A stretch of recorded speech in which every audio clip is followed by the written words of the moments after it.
Right. So one of the things that happens with the other products is that they become soft on the top. And what happens is when you do get rain, you know how a dirt road starts having potholes in it? Even pavement can have potholes, but what happens is they start getting soft spots. The top surface starts granulating and to where it just becomes dirt and dusty again. The top wears off. It doesn't have enough cohesion within the particles. But basically what SolidEarth does is, think of it like a coating, and it coats every particle of the aggregate, and then when you compact it, it just sticks them together and they're all kind of one unit. And literally we get like 3-4 inch paved earth surface that is all completely combined together. It won't break apart. It's like pavement, but it really is. SolidEarth dries clear. So whatever the color of your aggregate or your earth that you're using, that's what you'll get in the end. It'll look exactly like a natural surface trail.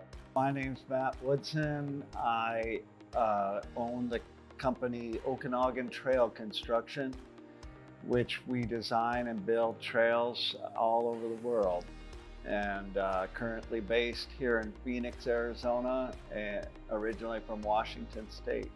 So I've been building trails since 1983, and I was 23 when I started. I'm 63 now, so that's 40 years of building trails. It's a fairly rigorous process to put in a stabilized trail. So if you were just going to do that, and you have to basically go through the same amount of work whether you're using an inferior product or not, or if you're using the best product like SolidEarth. And if you do go through that effort, you really should be trying to use a product that isn't going to need repair in 1 or 2 years.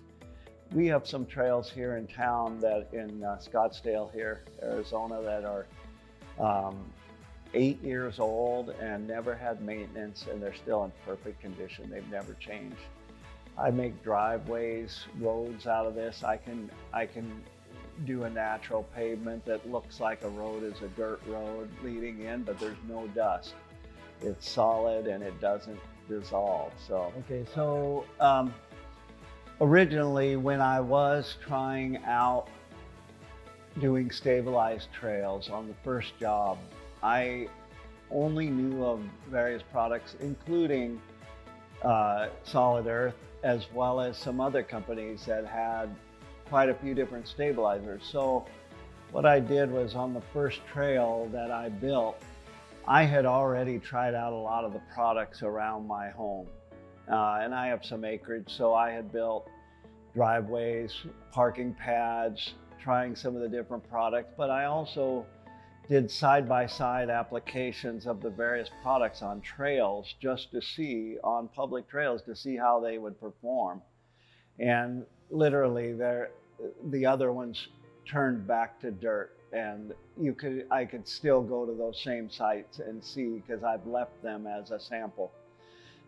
It's really research for me. So I wanted to see how all this stuff breaks down over the years, because like I said, it's not good to have the expense of a product to stabilize a trail and then have it wear out in a year or two. So I have done this experimentation partly in conjunction with the city of Scottsdale in order to establish what was the best product. And out of all the various stabilizers, SolidEarth still remains by far the best product on the market for stabilizing trails.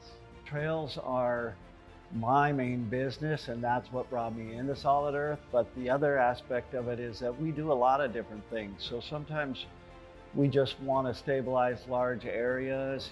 Here in the Southwest, we have a large problem with paving and becoming a heat sink and just reflecting a lot of heat back. So if you use natural surface trails, you get that you get that natural heat absorption, and it doesn't reflect back like pavement, say.